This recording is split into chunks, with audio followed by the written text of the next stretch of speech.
Hello my dear young viewers and my dear friends, कैसे हैं मेरे 7th क्लास के दोस्तों। और कैसी चल रही है आपकी पढ़ाई। यूटी आने वाले हैं, तैयारी कर लीजिए। और इन्हीं बुक में से, आपकी दोनों बुक में से कॉम्प्रीहेंशन जो अनसीन पैसेज आता है, स्टार्टिंग का फर्स्ट क्वेश्चन इन्हीं दोनों बुक में से आता है, इसलिए चैप्टर को पढ़ना ज़रूरी है। You are most welcome in Nayab thoughts in English and your teacher इनविज हियर। और आज हम पढ़ने जा रहे हैं class 7th English and alien hand, जो कि आपकी सप्लीमेंट्री बुक है, उसका लेसन नंबर 2, ब्रिंगिंग अप कारी। कारी जो है वो एक छोटा सा एलिफेंट है, ठीक है। अभी आपको समरी बता रही हूँ। और the chapter it is written by Dhan Gopal Mukherjee. और इन्होंने कारी द एलिफेंट में से इस चैप्टर को उठाया हुआ है। ओके, तो चैप्टर थोड़ा बड़ा है लेकिन बड़ा ही इंटरेस्टिंग चैप्टर है। एक बहुत छोटे से नन्हे से हाथी के बारे में आप जान पाओगे। ओके, पढ़ाने से पहले मैं एक छोटा सा डिस्क्रिप्शन आपको बताती हूँ। That the story, it is the story of a small elephant whose name was Kari. और एक छोटे से हाथी की कहानी है जिसका नाम है करी। The narrator looked after him, narrator ने उसकी देखभाल की एंड ट्रेंड हिम, और उसको ट्रेंड किया, प्रशिक्षण दिया, कैसे उठना, बैठना, खाना, नहाना, आना जाना, किसी की बात सुनना, ये सब के बारे में उसको ट्रेंड किया। He told the growth of the elephant, और इस चैप्टर में उसने बताया कि हाथी कैसे बड़ा हुआ। पर हाथी कैसा है, दैट ही इज प्लेफुल, बहुत ही खेलने कूदने वाला है, मिस्चीवियस, शरारती है, एंड लेकिन वो बहुत ही हेल्पफुल है। देखेंगे आप कैसे उसने एक लड़के की जान बचाई। और बहुत ही सेंसिटिव है, सेंसिटिव का मतलब बहुत संवेदनशील है। ओके, ब्रिंगिंग आपका मीनिंग होता है पालन पोषण करना। करी का, हाथी का, स्मॉल एलिफेंट का पालन पोषण करना। Now I am going to explain you the lesson. Kari a 5 month old baby elephant, Kari एक 5 महीने का छोटा सा बच्चा हाथी है। Live and grows up with his 9-year-old friend and keeper, और वह बड़ा होता है अपने 9 साल के मित्र और उसकी देखभाल करने वाले। कीपर कौन होता है, जो कि रहते हैं साथ साथ में, देखभाल करते हैं। करी डज नॉट ईट मच, करी कुछ ज्यादा नहीं खाता, just about 16 kilograms of delicious twigs a day, और वह 16 किलो जो है बहुत ही स्वादिष्ट ट्विग्स क्या होती हैं, पेड़ की वो टहनियाँ, शाखाएं, टहनियों को कहते हैं, जो कि बड़ी मुलायम होती है और बहुत ही रसदार होती हैं, वो 16 किलो खाता था।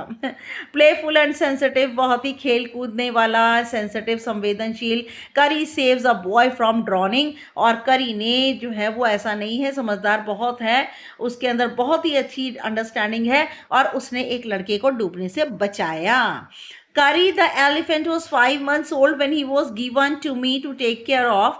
करी एक हाथी जो कि 5 महीने का था जब उसे मुझे दिया गया देखभाल करने के लिए। I was 9 years old, मैं 9 साल का था, and I could reach his back if I stood on tiptoe. टिपटो का मतलब होता है पंजों के बल, अगर मैं खड़ा होता ना तो मैं 9 साल का हूँ लेकिन मैं उसकी बैक तक पहुंच पाता हूँ अगर मैं अपने पंजों के बल खड़ा होता हूँ। He seemed to remain that high for nearly 2 years, और ऐसा लगता है कि वह 2 सालों के लगभग बहुत ऊंचा हो गया। We grew together, हम एक साथ बड़े हुए। That is probably why I never found out just how tall he was, और इसीलिए शायद मैं कभी भी ये नहीं पा सका कि वह इतना लंबा क्यों था। He lived in pavilion, वह एक पवेलियन में रहता था। पवेलियन का मतलब रहने की जगह, एक हाथी के रहने की जगह। अंडर अ थैच्ड रूफ, और थैच्ड क्या होता है, थैच क्या होता है, जो मोटी मोटी घास होती है, सूखी घास होती है, उसकी छत बनी हुई थी, उसके नीचे रहता था। Which rested on thick tree stumps, और ये जो छप्पर था, तो थैच था, ये जो मोटे मोटे घास, सूखे घास के तिनके थे, ये बहुत ही मोटे मोटे पेड़ के जो स्टम्प्स जो होते हैं, कटे हुए जो तने होते हैं, उनके ऊपर ये सूखी घास की छत रखी हुई थी, so that it could not fall. और ये मोटे मोटे स्टम्प क्यों रखे हुए थे पेड़ के, जिससे कि ये छत गिरे ना। When Kari bumped against the poles as he moved about, और जब करी हिलता था तो वो क्या क्या होता था, जो ये पोल्स थे, जो ट्री स्टम्प्स थे, इन खंभों को जो है वो इनसे टकरा जाता था। बम्प्ड अगेंस्ट का मीनिंग टकरा जाता था कई बार, और इसीलिए मजबूत खंभे रखे हुए थे। ट्री के जो तने हैं, कटे हुए ट्री के तने हैं, यहाँ रखे हुए थे, और उसके ऊपर छप्पर रखा हुआ था, सूखी घास के तिनके रखे हुए थे, और इसीलिए ताकि वह उससे टकराए तो वह गिरे ना। One of the first things Curry did was to save the life of a boy. सबसे ज़्यादा पहली चीज़ ये थी कि करी ने एक लड़के की जान बचाई। करी did not eat much. करी बहुत ज़्यादा नहीं खाता था, but he nevertheless needed 40 pounds of twigs. लेकिन उसको 40 का मतलब 16 किलो 16 किलो जो है उसको ट्विग्स, बहुत ही नाजुक टहनियाँ चाहिए होती थी, टू च्यू चबाने के लिए, एंड प्ले विद, और उनसे खेलने के लिए। Every day I used to take him to the river in the morning, और हर रोज मैं उसको नदी पर सुबह सुबह ले जाता था, फॉर हिज बाथ, उसके नहाने के लिए। ही would lie down on the sand bank, और वह रेत के किनारे पर बैठ जाता, while I rubbed him with the clean and the sand of the river for an hour, और मैं उसे खूब रगड़ता, और वो वहाँ पर साफ जो रेत पड़ी हुई होती थी नदी के किनारे, 1 घंटे तक मैं उसको उस रेत से रगड़ रगड़ कर नहलाता। After that he would lie in the water for a long time, और इसके बाद वह पानी में बड़ी देर तक बैठा रहता। On coming out his skin he would be shining, और ऑन कमिंग आउट, जैसे ही वह पानी से बाहर आता, उसकी स्किन इतनी चमक रही होती, लाइक एबनी। एबनी क्या होती है कि एबनी जो है एक बहुत ही चमकीली जो है वो चीज़ होती है, एबनी। यस ना, एबनी जो होती है बहुत काली चमकीली लकड़ी होती है, तो उसका शरीर जो है एबनी की तरह काली चमकीली लकड़ी की तरह चमकता था। And he would squeal, squeal का मतलब चिंघाड़ना, और वह चिंघाड़ता था। देखिए यहाँ पर छप्पर पड़ा हुआ है, और ये देख सकते हैं आप 4 मोटे मोटे जो है वो स्टम्प्स लगे हुए हैं, पेड़ के कटे हुए तने लगे हुए हैं, और कैसे किस तरह से नरेटर जो है उसकी देखिए पंजों के बल खड़ा हुआ है, तो उसकी बैक तक पहुंच रहा है जब वो सिर्फ 5 मंथ्स का था। ठीक है, now with pleasure as I rubbed water down his back, और वह बहुत ही खुशी से जब मैं उसके ऊपर से पानी जो है उसके बैक से उतारता, तो वह बड़ी खुशी से उठ करके खड़ा होता। Then I would take him by the ear, फिर मैं उसे कान से घसीटता, because that is the easiest way to lead an elephant, because ये बहुत ही आसान तरीका है एक हाथी को अपने पीछे लेकर जाने का। Then I would take him by the ear, और फिर मैं उसका कान पकड़कर उसको ले जाता, because that is the easiest way to lead an elephant, क्योंकि ये सबसे आसान तरीका होता है एलिफेंट को लेकर जाने का। And leave him on the edge of the jungle, और मैं उसे जंगल के कोने पर छोड़ देता।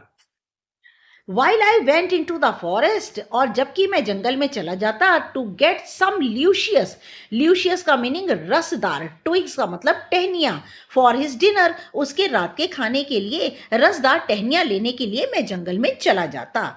One has to have a very sharp hatchet to cut down these twigs. hatchet होता है छोटी सी जो है कटार होती है, जिससे कि जो है वो हसिया होती है, हसिया टाइप की होती है, छोटी सी होती है, और वो कहता है कि एक व्यक्ति के पास बहुत तेज धार वाली हैटचेट होनी चाहिए, कटार होनी चाहिए, जिससे कि वो इन टहनियों को काट पाए।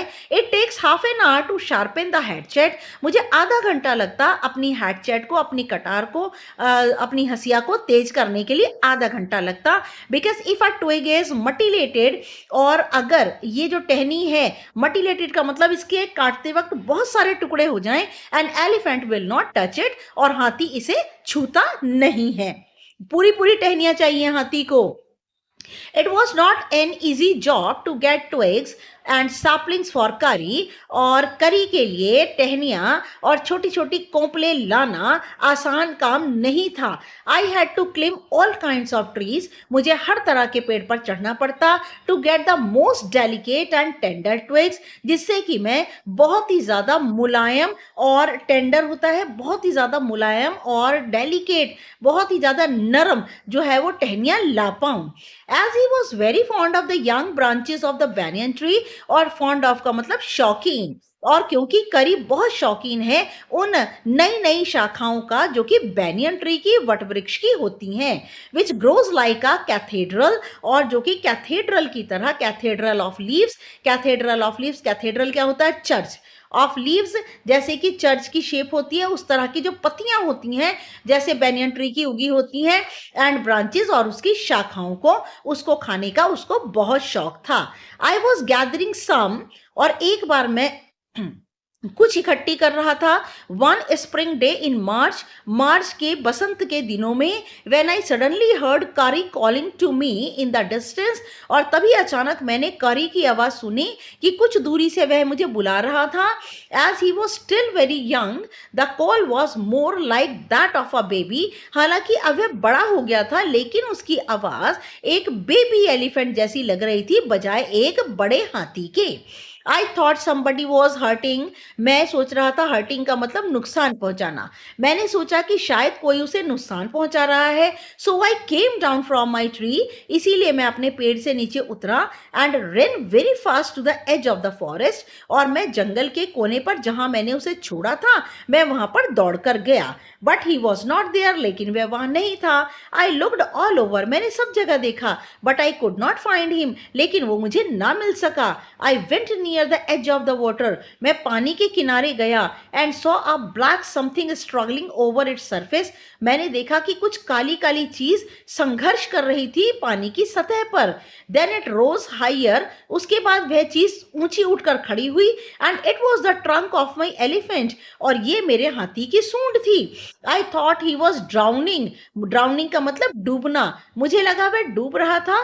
आई वॉज हेल्पलेस, मैं बिल्कुल असहाय हो गया, because I could not jump into the water, क्योंकि मैं पानी में नहीं कूद सकता था, and save the 400 pounds of him, और 400 पाउंड के इस हाथी को मैं नहीं बचा सकता था, since he was much higher than I, क्योंकि वह मुझसे जरूरत से ज्यादा भारी भी था और ऊंचा भी था। But I saw his back rise above the water, लेकिन मैंने देखा कि उसकी पीठ पानी के ऊपर से उठी, and the moment he caught my eye, और जिस ही क्षण मेरी नजर उसके ऊपर पड़ी ही बिगिन टू ट्रम्पेट, वह चिंघाड़ने लगा, ट्रम्पेट का मीनिंग चिंघाड़ना, and struggle up to the shore, और वह संघर्ष करने लगा, शोर का मतलब किनारे पर आने के लिए संघर्ष करने लगा। देन स्टिल ट्रम्पटिंग, अभी भी वह चिंघाड़ रहा था, he pushed me into the water, उसने मुझे पानी में धकेला, and as I fell into the stream, और जैसे ही पानी के झरने में मैं गिरा, I saw a boy lying flat on the bottom of the river, मैंने देखा कि नदी के बिल्कुल नीचे एक लड़का बिल्कुल सीधा फ्लैट जमीन पर पड़ा, पानी के अंदर पड़ा था। He had not all together touched bottom, और हालांकि पूरी तरह से उसने नदी के पानी जमीन को नहीं छुआ था, बट वॉज समवट एफ्लोट, और वह कुछ कुछ पानी के अंदर बह रहा था। I came to the surface of the water, मैं पानी की सतह पर गया टू टेक माई ब्रेथ, और मैंने अपनी सांस ली, एंड देयर करी वॉज स्टैंडिंग, वहां पर करी खड़ा था, his feet planted in the sand, sand bank, और नदी के किनारे जो रेत थी उसके पैर उसमें धंस गए थे, and his trunk stretched out like a hand waiting for mine, और उसने अपनी सूंड को इस तरह से फैला रखा था जैसे कि कोई हाथ फैलाता है, और वह मेरा इंतजार कर रहा था। आई डाइव्ड डाउन अगेन, मैं दोबारा पानी में मैंने गोता लगाया, and pulled the body of the drowning boy to the surface, और मैं डूबते हुए उस लड़के के शरीर को सतह पर ले आया। But not being a good swimmer, लेकिन मैं कोई अच्छा तैराक नहीं हूं। आई कुड नॉट स्विम एशोर, मैं किनारे पर ना तैर सका, and the slow current was already dragging me down, और पानी के धीमे धीमे प्रवाह ने पहले से ही, ड्रैगिंग का मतलब मुझे धकेल दिया था पानी के अंदर। सीइंग अस ड्रिफ्ट, और ड्रिफ्ट का मतलब होता है बहना, seeing us drift by in the current, और पानी में हमें हमें किसे, एक तो उसको जो करी का दोस्त है और दूसरा उस लड़के को पानी में जैसे ही बहते देखा। Kari who was usually slow and ponderous, और करी जो कि बहुत ही धीमा है, और पॉन्डरस का मीनिंग जो सोचने वाला है, suddenly darted down like a hawk, अचानक वह एक बाज की तरह हमारे ऊपर झपटा। Came half way into the water, आधे रास्ते तक पानी में आ गया। Where I saw him stretch out his trunk again, जहां मैंने देखा कि वह दोबारा अपनी सूंड को मेरी ओर फैला रहा था। I raised up my hand to catch it, मैंने अपना हाथ फैलाया उसकी सूंड पकड़ने के लिए, एंड इट स्लिप्ड, वो मेरे हाथों से फिसल गई। I found my self going under the water again, मैंने पाया मैं पानी में दोबारा नीचे जा रहा था। देखिए कैसे हाथी सूंड से उसे पकड़ रहा है, but this time I found that, लेकिन इस बार मैंने पाया the water was not very deep, पानी बहुत ज्यादा गहरा नहीं था। So I sank to the bottom of the river, और इसीलिए मैं नदी के उसमें मैं डूबने लगा। And doubled my feet under me, मैंने अपने पैरों को दोहरा किया नीचे जाकर। And then suddenly kicked the river bed, और फिर पानी के नीचे किक लगा करके सीधा नदी के किनारे आ गया। And so shot upwards like an arrow, और मैं पानी में इस तरह से ऊपर आया जैसे कि एक तीर कमान से निकलता है। In spite of the fact that I was holding the droning boy with my hand, और बजाय इसके ही सच्चाई यह थी कि मैंने उस डूबने वाले लड़के को अपने हाथ में पकड़ा हुआ था। As my body rose above the water, और जैसे ही मेरा शरीर पानी के ऊपर उठा, I felt a lasso around my neck, और मैंने महसूस किया कि एक रस्सी की तरह की मेरे गले के आसपास महसूस की मैंने। दिस फ्राइटेंड मी, इससे मैं डर गया। I thought some water animal was going to swallow me, मुझे लगा कि पानी का कोई जानवर मुझे निगलने जा रहा है। आई हर्ड करी स्क्वीलिंग, मैंने सुना करी चिल्ला रहा था, चिंगाड़ रहा था। And I knew it was his trunk about my neck, और मैं जाना कि ये उसकी सूंड थी जो कि मेरे गले के आसपास लिपटी हुई थी। ही पुल्ड अस बोथ अशोर, और करी हम दोनों को ही खींचकर किनारे पर ले आया। करी becomes fond of ripe bananas, करी को पके हुए केले बहुत पसंद थे, उनका बहुत शौकीन था वह। He believes in self help, उसको विश्वास था अपनी सहायता खुद करने में। Much to the discomfort of his friend, वह अपने मित्र को ज्यादा परेशानी पहुंचाए बिना वह अपनी सहायता खुद कर लेता था।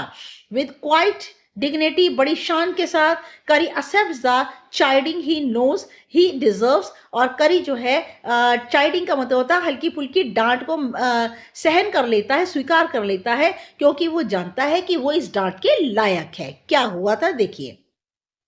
करी वॉज लाइक अ बेबी, करी एक बच्चे की तरह था। He had to be train to be good, और उसको टू बी गुड एंड, और उसको प्रशिक्षित किया जा रहा था अच्छा बनने के लिए। And if you did not tell him when he was naughty, और अगर आप उसे नहीं बताओगे कि वह शरारती है, he was up to more mischief than ever, अगर आप उसे नहीं बताओगे कि वह शरारती है तो वह जरूरत से ज्यादा, कहीं से ज्यादा बहुत ज्यादा मिसचीफ का मतलब शरारत करेगा।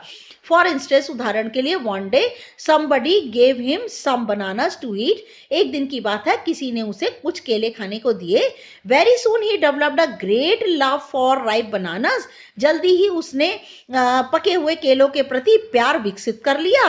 We used to keep large plates of fruit on a table, और हम एक बहुत बड़ी फलों की जो प्लेट थी टेबल पर रखते थे। नियर अ विंडो, विंडो के नजदीक। In a dining room, in the dining room, अपने खाना खाने वाले कमरे की खिड़की के पास हम एक बहुत बड़ी फ्रूट की प्लेट रखते थे।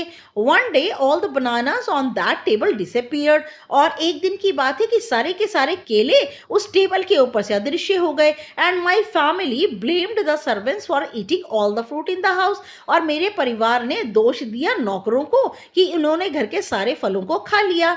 A few days later the fruit disappeared again, और कुछ दिनों के बाद फिर दोबारा फल अदृश्य हो गए। This time the blame was put on me, इस बार दोष मुझ पर लगाया गया। And I knew I had not done it, मैं जानता हूं मैंने ये नहीं किया था। क्या नहीं किया था? फल नहीं चुराए थे। It made me very angry with my parents and the servants, और मुझे ना बहुत गुस्सा आया अपने माता पिता पे और अपने नौकरों पर। For I was sure they had taken all the fruit, और मुझे विश्वास था कि उन्होंने ही, नौकरों ने ही सारे फल लिए थे। The next time the fruit disappeared, अगली बार फिर दोबारा फ्रूट अदृश्य हो गए। I found a banana all smashed up in Curry's pavilion, मैंने देखा कि एक केला पूरी तरह से कुचला हुआ करी के पवेलियन में पड़ा था। This surprised me very much, इससे मुझे बड़ी हैरानी हुई। For I had never seen fruit there, क्योंकि मैंने उसके पवेलियन में कभी भी फलों को नहीं देखा था। एज यू नो, जैसा कि आप जानते हैं, he had always lived on twigs, क्योंकि वह हमेशा से ही टहनियों पर जीवित रहता था, टहनियां ही खाया करता था। Next day while I was sitting in the dining room, अगले दिन जब मैं डाइनिंग रूम में बैठा था, wondering whether I should take some fruit from the table, मैं सोच रहा था कि टेबल पर से कुछ फल उठा लेने चाहिए मुझे। देखिए आप यहाँ पर देखिए किस तरह से फ्रूट की वो बास्केट रखी हुई है, करी की सूंड आई है, लेकिन नरेटर क्या सोच रहा है कि शायद कोई सांप ले जाता है। देखिए, विदाउट माई पेरेंट्स परमिशन और मुझे लगा कि मुझे कुछ फ्रूट्स ले लेने चाहिए अपने माता पिता की अनुमति के बिना।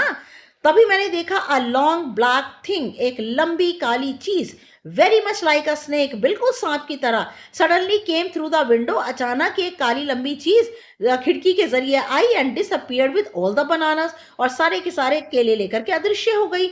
आई वॉज वेरी मच फ्राइटेंड, मैं बहुत डर गया, because I had never seen snakes eat bananas, क्योंकि मैंने सांपों को कभी केले खाते नहीं देखा। And I thought it must be terrible snake, और मुझे लगा शायद ये बहुत ज्यादा खतरनाक सांप था, दैट वुड स्नीक इन, और जो कि चुपचाप, स्नीक इन का मतलब होता है कि धीरे धीरे घुसपैठ करना, धीरे धीरे सरक सरक कर कहीं पर चुपचाप जाना, और शायद वह that would sneak in and take fruit, शायद जिसने की चुपचाप घात लगाई हो और फल ले गया हो। I crept out of the room, मैं रेंग कर कमरे से बाहर गया, and with great fear in my heart run out of the house, और मेरे मन में बहुत ज्यादा डर था, मैं घर से बाहर दौड़ पड़ा, feeling sure that the snake would come back into the house, मुझे पक्का विश्वास था कि वह सांप दोबारा घर में आएगा, eat all the fruit and kill all of us, वह सारे फल खा जाएगा और हम सबको भी मार देगा। एज आई वेंट आउट, जैसे ही मैं बाहर गया, I saw curries back disappearing in the direction of the pavilion, मैंने देखा करी की पीठ अदृश्य हो गई पवेलियन की दिशा में, जहां वह उसका बना हुआ था, घर बना हुआ था। And I was so frightened, मैं बहुत डर गया, that I wanted his company to cheer me up, और मैं तो उसकी संगति चाहता था, मैं चाहता था उसकी कंपनी, जिससे कि मेरा सारा डर निकल जाए और मैं खुश हो जाऊं। I ran after him into the pavilion, मैं दौड़कर पीछे पीछे उसके पीछे पवेलियन गया, and I found him there eating bananas, मैंने देखा वहां पर तो वो केले खा रहा था। I stood still in astonishment, मैं हैरानी से वहां पर खड़ा रहा। The bananas were lying strewn all around him, सारे के सारे केले स्ट्रीवन का मीनिंग स्कैटर्ड, बिखरे पड़े थे उसके आसपास। He stretched out his trunk, वह अपनी सूंड को खींचता, and reached for one far away, और एक दूर पड़े केलों को खींचता, from where he was standing, जहां वह खड़ा था, अपनी सूंड को खींच करके जहां दूर दूर केले पड़े थे उनको वह खींच कर ले जा रहा था।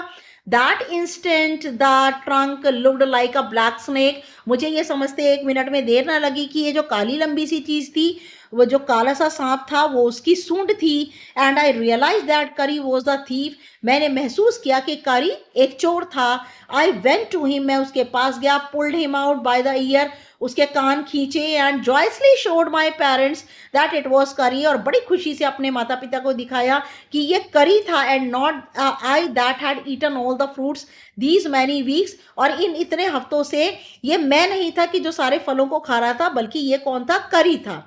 देन आई स्कोल्डेड हिम, फिर मैंने उसे डांटा, स्कोल्डेड का मतलब डांटना, for elephants understand as well as children, और हाथी बिल्कुल वैसे ही समझ जाते हैं जैसे कि छोटे बच्चे। And I said to him, मैंने उससे कहा, next time I see you stealing fruit you will be whipped, अगर अगली बार मैंने तुम्हें फल चुराते देख लिया तो तुम्हारी पिटाई होगी। He knew that we were all angry with him, वह जानता है कि ये सब मुझसे नाराज हैं, even the servants, यहाँ तक कि नौकर भी। His pride was so injured that he never stole another thing from the dining room, और उसके गौरव पर इतनी, और उसके मन पर इतनी गहरी चोट लगी कि उसने जो है वो कभी भी डाइनिंग रूम से कोई भी चीज को नहीं चुराया। एंड फ्रॉम देन ऑन, और उसके बाद से, if anybody gave him any fruit, अगर कोई भी उसको कोई भी फल देता, he always squealed as if to thank them, और वह इस तरीके से चिल्लाता, ऐसा लगता जैसे कि फल देने वाले को धन्यवाद कर रहा है। An elephant is willing to be punished for having done wrong, और एलिफेंट को इच्छा होती है अगर वह कोई काम गलत करे तो उसको सजा दी जाए, ऐसी उसकी इच्छा होती है। But if you punish him without any reason, लेकिन अगर आप हाथी को बिना किसी कारण के सजा देंगे, ही विल रिमेंबर इट, वह इस सजा को याद रखेगा, एंड पे you back in your own coin, और वह अपने तरीके से इसका बदला लेगा।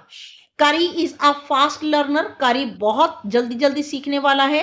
ही masters all signals and sounds he is taught, और वह कुशल हो गया, जितने भी चिन्ह उसको, जितने सिग्नल या चिन्ह उसे बताए जाएं, जितनी आवाजें उसे सिखाई जाएं, उन सब में वह बहुत कुशल हो गया। देयर इज वन लेसन, वहां पर एक सबक था, दो, that an elephant takes 5 years to learn, और वहां पर एक ऐसा सबक था जिसे हर हाथी लगभग 5 साल में सीखता है। करी इज नो एक्सेप्शन, और करी भी उनमें से अलग नहीं था। उसने भी इस लेसन को सीखने में बहुत लंबा समय लगाया। An elephant must be taught when to sit down. एक हाथी को सिखाया जाना चाहिए कि कब बैठना है, व्हेन टू वॉक कब चलना है, व्हेन टू गो फास्ट कब तेज दौड़ना है, and when to go slow कब धीमे चलना है। You teach him these things as you teach a child. आप हाथी को ये सब चीजें ऐसे सिखाते हैं जैसे किसी छोटे बच्चे को सिखाई जाती है। इफ यू से धत, अगर आप कहते हैं धत and pull him by the ear और उसके कान को खींचते हैं, he will gradually learn to sit down, जल्दी ही वह सीख जाएगा कि अब बैठना है। सिमिलरली इफ यू से माली and pull his trunk forward, और अगर आप कहेंगे माली और उसकी सूंड को आगे खींचेंगे, he will gradually learn that it is a signal to walk, और जल्दी ही वह समझ जाएगा कि ये चिन्ह है चलने के। करी लर्न माली आफ्टर 3 लेसन्स, और करी ने सीखा माली 3 लेसन्स के बाद। But it took him 3 weeks to learn धत, लेकिन उसको 3 हफ्ते लगे धत को सीखने में। He was no good at sitting down, वह बैठने में अच्छा नहीं था। And do you know why an elephant should be taught to sit down, और आप जानते हैं कि एलिफेंट को क्यों सिखाया जाना चाहिए बैठना? Because he grows taller and taller than you, क्योंकि वह लंबा और लंबा, ऊंचा और ऊंचा होता चला जाता है आपसे कहीं ज़्यादा। Who take care of him, और जो उसकी देखभाल कर रहा होता है वो उससे कहीं ज़्यादा लंबा और ऊंचा ऊंचा होता जाता है, इसलिए हाथी को बैठना सिखाना ज़रूरी है। So that when he is 2 or 3 years old, जब हाथी 2 या 3 साल का होता है तब हाथी को बैठना सिखाना बहुत ज़रूरी होता है।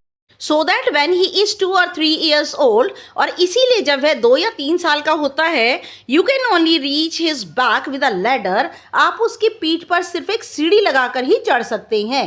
It is therefore better to teach him to sit down, और ये ज़्यादा अच्छा है कि उसको बैठना सिखाना बाय सेइंग धत धत कहकर, so that you can climb upon his back, जिससे कि आप उसकी पीठ पर चढ़ सकें। For who would want to carry a ladder around all the time, ऐसा कौन होगा जो अपने साथ सीढ़ियाँ लेकर के ही हर समय घूमता रहेगा।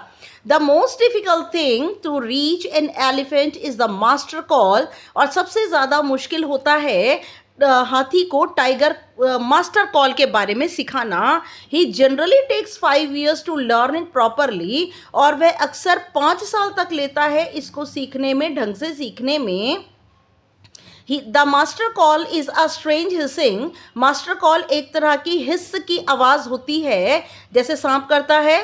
हॉलिंग साउंड, गुर्राने की आवाज़, हिस करने की आवाज़। As if a snake and a tiger were fighting each other, ऐसा लगता है जैसे कि सांप और चीता एक साथ लड़ रहे हैं। And you have to make that kind of noise in his ear, और आपको इस तरह की आवाज़ हाथी के कानों में करनी होती है। And do you know what expect an elephant to do, और आप जानते हैं कि आप हाथी से ऐसी आवाज़ करने पर क्या उम्मीद कर सकते हैं। When you give him the master call, जब आप उसे मास्टर कॉल कान में देंगे, चीते की और स्नेक की आवाज़ जब उसके कान में आप करेंगे, तो ये एक मास्टर कॉल होती है। ऐसा करने पर हाथी क्या करेगा? If you are lost in a jungle, अगर आप जंगल में खो गए हैं, and there is no way out, निकलने का कोई रास्ता नहीं है, and everything is black except the stars above, सब कुछ काला दिखाई दे रहा है, सिर्फ आसमान में तारे चमक रहे हैं आपके सिर पर। You dare no stay very long anywhere, और आप साहस नहीं कर सकते कहीं और ज़्यादा देर रुकने का। स्टे का मतलब रुकना, और डेयर का मतलब साहस करना। The only thing to do when is to give the master call, और सिर्फ आपको एक चीज़ करनी है, आपको देनी है master call. And at was the elephant pulls down the tree in front of him, और तभी हाथी उसके सामने जो भी पेड़ आता है उसको अपनी सूंड से उखाड़ता रहता है। This frightens all the animals away, और इससे क्या होता है, सारे के सारे जानवर जो है वो डर जाते हैं, भयभीत हो जाते हैं। फ्राइटन्स का मतलब डरना। As the tree comes crashing down, और जैसे ही पेड़ नीचे टूटकर गिरते हैं, monkeys wake from their sleep, बंदर अपनी नींद से उठ जाते हैं। And run from branch to branch, और वो एक शाखा से दूसरी शाखा पर दौड़ते हैं। You can watch in the picture बेटा, देखो हाथी कितना गुस्से में आ गया और कैसे पेड़ों को जड़ से उखाड़ रहा है, और कैसे बंदर जो हैं रात के टाइम में इधर से उधर जा रहे हैं। ठीक है, you can see them in the moon light, आप उन्हें चांद की रोशनी में देख सकते हैं। And you can almost see the stags running in all directions. Stags का मतलब क्या होता है, बारहसिंघा, या हिरण जैसे जानवर। और आप देख सकते हैं कि जो स्टैग्स होते हैं, बारहसिंघा होते हैं, वह सभी दिशाओं में दौड़ रहे होते हैं नीचे। You can hear the growl of a tiger in the distance. आप कहीं पर दूरी पर चीते की गुर्राहट सुन सकते हैं। ग्रोल, ग्रोल का मीनिंग होता है गुर्राना। इवन ही इज फ्राइटेंड, यहाँ तक कि चीता भी डर जाता है। Then the elephant pulls down the next tree and the next and the next. और हाथी एक के बाद एक के बाद अगला अगला अगला पेड़ उखाड़ता जाता है। Soon you will find that, और जल्दी ही आपको पता चलता है that he has made a road right through the jungle straight to your house. और तब आपको पता चलता है कि हाथी ने एक सड़क बना दी है जंगल से लेकर के घर तक की, आपके घर तक की एक सड़क बना दी है, जिस पर अगर आप खो गए हैं तो आसानी से रास्ता ढूंढकर अपने घर पर पहुंच सकते हैं। देखिए कितना समझदार होता है और मास्टर कॉल कितने ज़रूरी है हाथी के लिए। Okay, now the chapter is written by Dhan Gopal Mukerji from Kari the elephant. Kari the elephant में से लिया हुआ है ये chapter. Okay, yes, thanks for watching my videos and आपके कमेंट्स का बहुत वेलकम है। प्लीज़ कमेंट ज़रूर कीजिए। सब्सक्राइब करना, मेरा न्यू चैनल है, सब्सक्राइब ज़रूर कीजिएगा। और आपको कोई और भी मटेरियल चाहिए तो मैं प्रोवाइड करूँगी आपको। और कमेंट ज़रूर कीजिएगा, सब्सक्राइब कीजिए और शेयर भी करना मत भूलिएगा। लाइक का तो आपने दबा ही दिया होगा। ओके, नेक्स्ट वीडियो तक के लिए good luck and good bye.